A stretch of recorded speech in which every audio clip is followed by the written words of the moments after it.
Here we are with Tessa Dare, Avon author, who's, welcome by the way. Thank you. Thank you for having me. Thank you for being here. And you have A Week to Be Wicked came out in April. Can you tell us a little bit about that?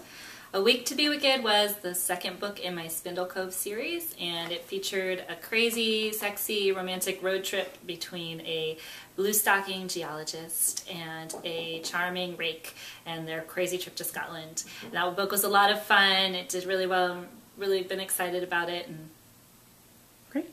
And that's part of the Spindle Cove series? Yes, yes. And your next Spindle Cove series book is A Lady by Midnight, comes out August 28th. Correct. A Lady by Midnight is the third full-length book in the series, and it features the town music teacher, Kate, who is an orphan who has never known her family.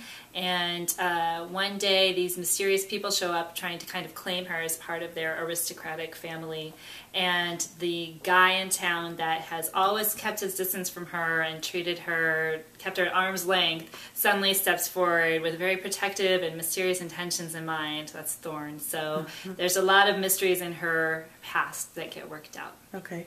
That sounds good. And it's part of the Kiss and Teal campaign by Avon. It is. All of the Avon romances that are September books are part of the second Kiss and Teal campaign. It's a really great campaign to raise awareness of the signs and symptoms of ovarian cancer. It's a very common cancer in women, and also sadly among the most deadly, because women often are not diagnosed until the cancer is quite advanced. So the Kiss and Teal is about raising awareness of those key symptoms, which are, I can name them for you, they are bloating, pain in the abdomen or pelvic area, difficulty eating or feeling full when you do eat, feeling full very quickly, or urinary symptoms. And so women who have those symptoms and notice them, or notice them in somebody that they love and they're not explained easily, might want to get to a doctor and just investigate possibilities. Oh, very good information. Very good. And on a similar note, you had an anthology with Courtney Milan, Lee Laval, and Carrie Baldwin called 3 Weddings and a Murder, and that raises money for breast cancer research, right? Yes, the four of us, we are good friends and have been critique partners for a long time, and we are walking in the Avon Walk for Breast Cancer this September in Santa Barbara, California.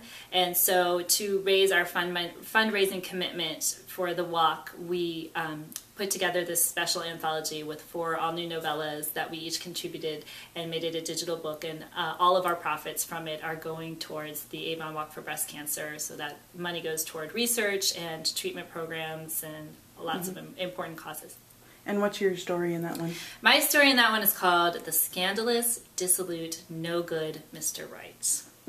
And it's about a girl named Eliza Cade who is forbidden to come out in society until her 3 older sisters are all married.